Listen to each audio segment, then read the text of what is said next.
My eyes had cracked open to the new surroundings, to the new environment I was in.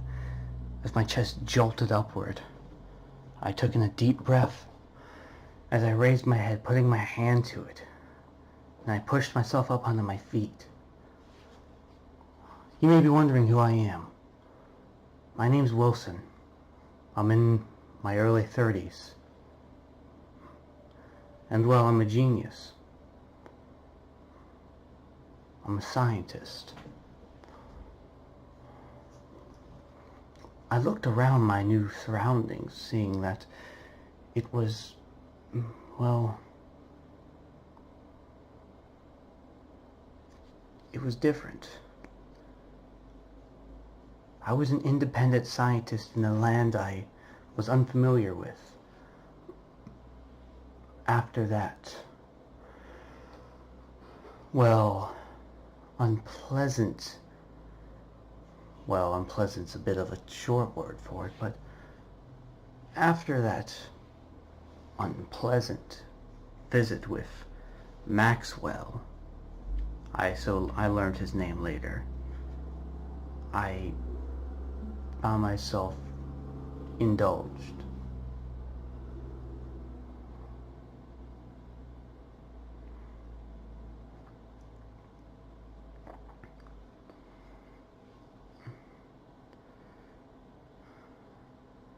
I began to stretch my body out. Once I heard a few satisfying pops, I had immediately checked my bag. Everything was still where it was.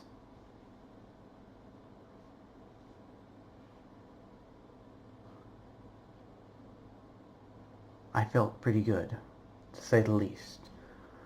The stuff that I was wearing currently, I had my backpack and a Garlad inside of my bag. On top of that, I also have my life crystal around my neck. It was more of a life-giving amulet. I also have my breezy vest in my bag. It wasn't cold, so I wouldn't need it. My winter hat was also in there with a few other things. On me, of course, I had my axe, my pickaxe, a shovel, and a few other necessities that I would need. I had a fur roll, and of course a spear. All of these items were neatly tucked away, with a lot more than just that, but I didn't go any deeper into it.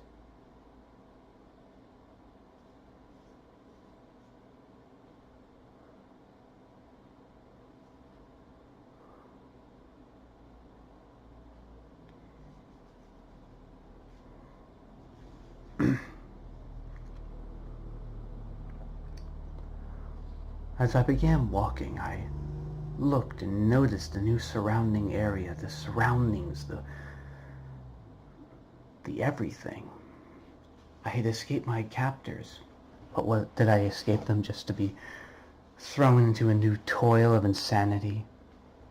Was this my never-ending hell, leaping from world to world for eternity, till the end of time?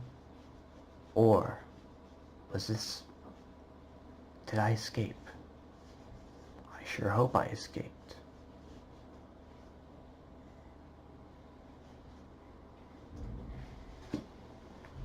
It wasn't until I heard something.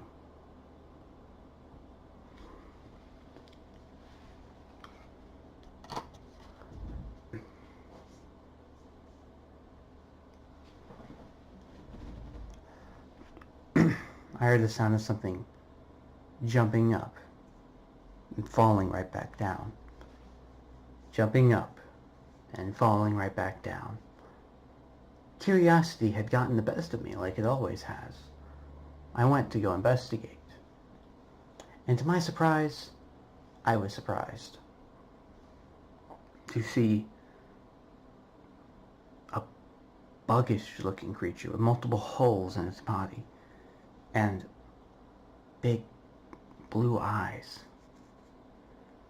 and a horn and wings. It looked like a bug. However, it looked like a child. It was jumping up trying to get this bird until the bird went to a tree. It looked like it couldn't fly.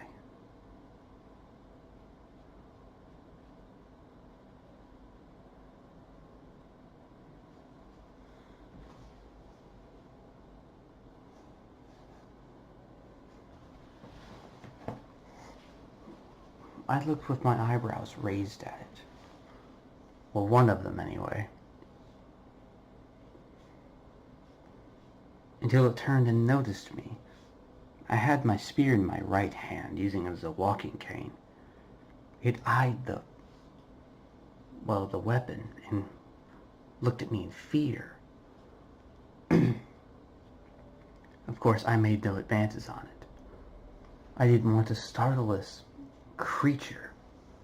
This creature was extraordinary. Everything about this creature was extraordinary. As I looked onto this creature, it looked onto me, whether it be shock or bewilderment.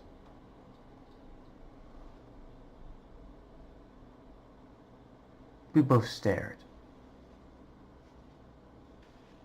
having a mutual disagreement or agreement.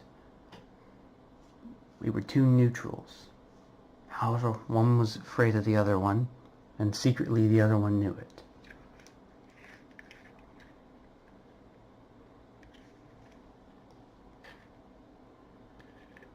I just stared, unable to process words.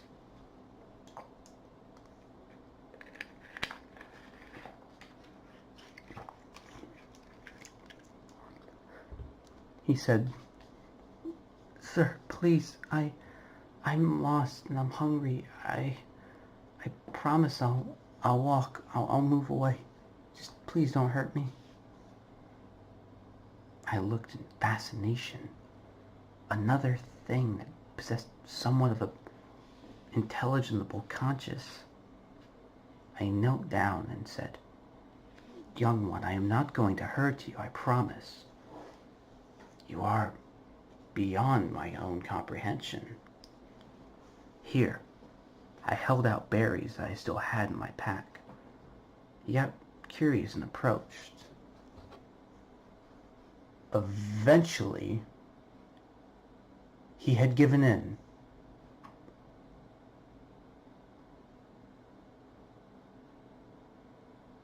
And began eating.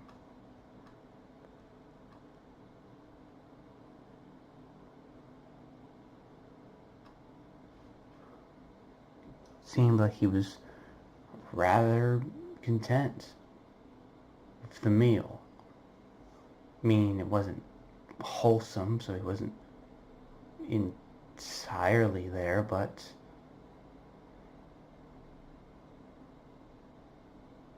at least it was something. And then I had decided to give him more.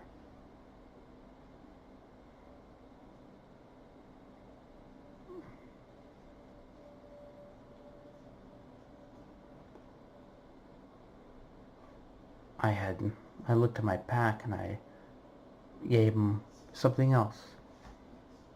I gave him some meatballs I had packed. And whenever he ate that, he looked full, yet he looked empty. I gave him a piece of Laffy Taffy. He chewed it and ate it. He seemed very content. He said, he looked like he was shivering as he said, "I'm very cold, mister. Do you have a home I can stay?" The gentleman scientist had rubbed his finger to his chin, thinking it a possibility. He looked and said, "Well, what is your name?" "My name is Fang."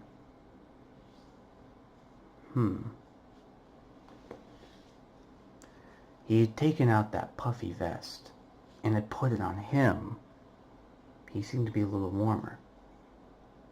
He said, "Follow me, Fang." You can call me Wilson, by the way. As he went about doing his business, he had began moving left and right, began building and mending.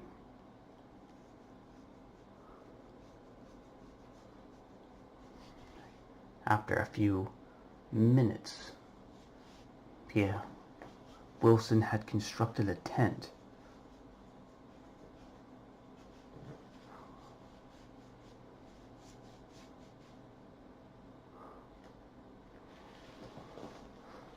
On the inside, there were a few things.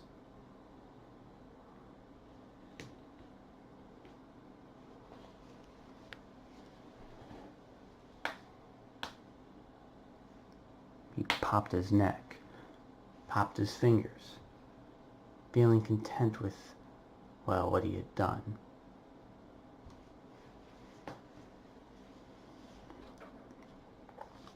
Fang looked over in amazement. A tent with 2 bedrolls, one made of fur, one made of straw.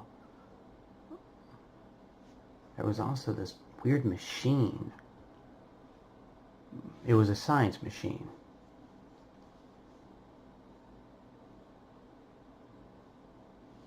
Of course, the little one didn't know that.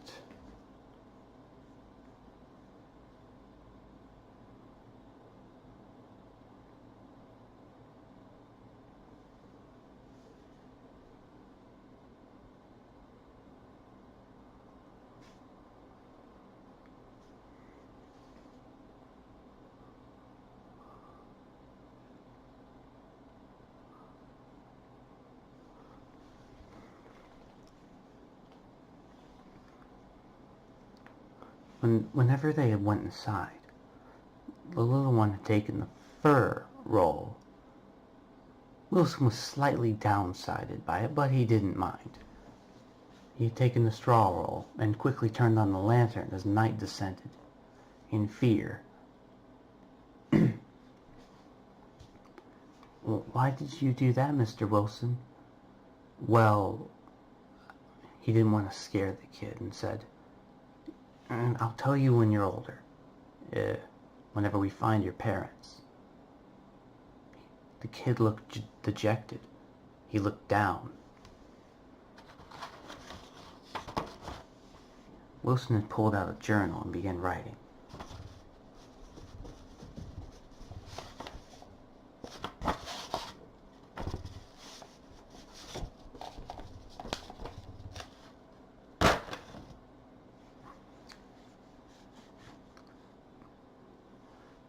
As the kid couldn't help it but began falling asleep on the fur roll, Wilson was drawing a sketch of him, drawing various things and details that stood out. He would have to learn more about him later. After a little bit, Wilson had fallen asleep too.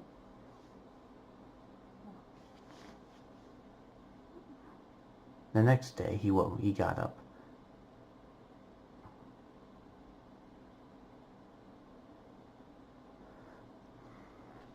Apparently, there was a little someone who was rather interested in his little campsite. He'd found, and eventually he had talked to. Wilson had learned later it was a bat pony.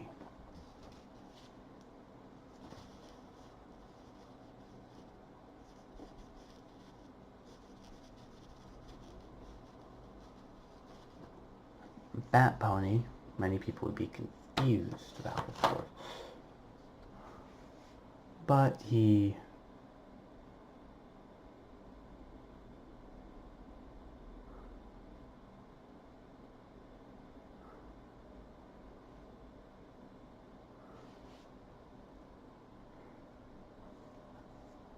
didn't mind.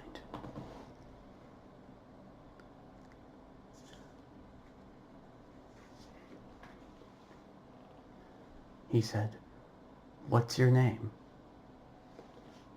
Apparently, the bat pony's name was Nightlight. Wilson was intrigued. He had learned about both of them within the course of a day. One was a changeling and one was a bat pony.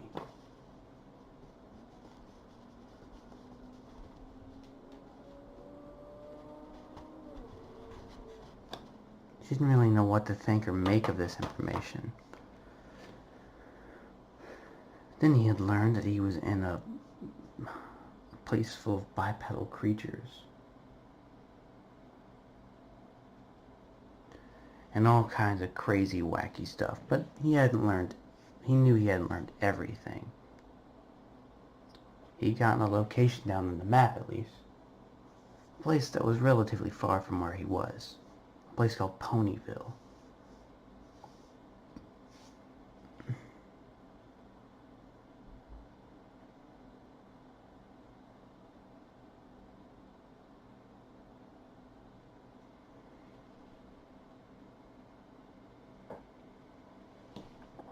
Wilson had gone fishing, and he had gotten some fish for Fang and Nightlight. They were both fillies. That's what they told. One was a colt, one was a filly. Change was female. Change was male. Well,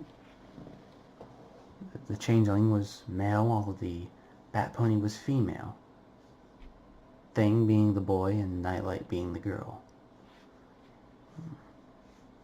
They were both so different.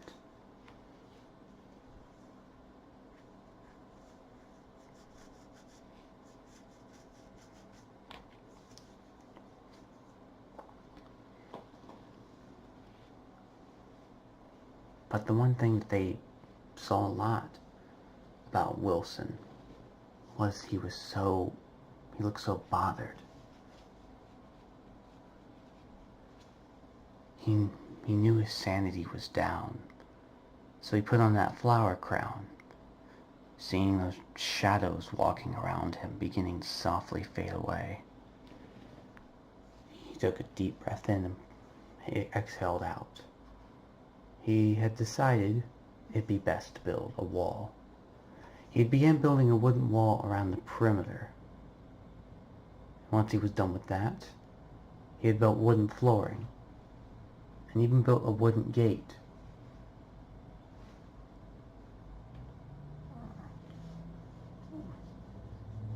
On the outside, he had built a basic farm, quite a few. They seemed shocked that he had accomplished so much whilst they were asleep. And he didn't even look tired. The one question they had, though, is why did why did Wilson bring them in whenever he didn't know what they were? Truth be told, Wilson was just finally happy to have something, even if it sounded crazy. Just happy to have something that he could see and talk to.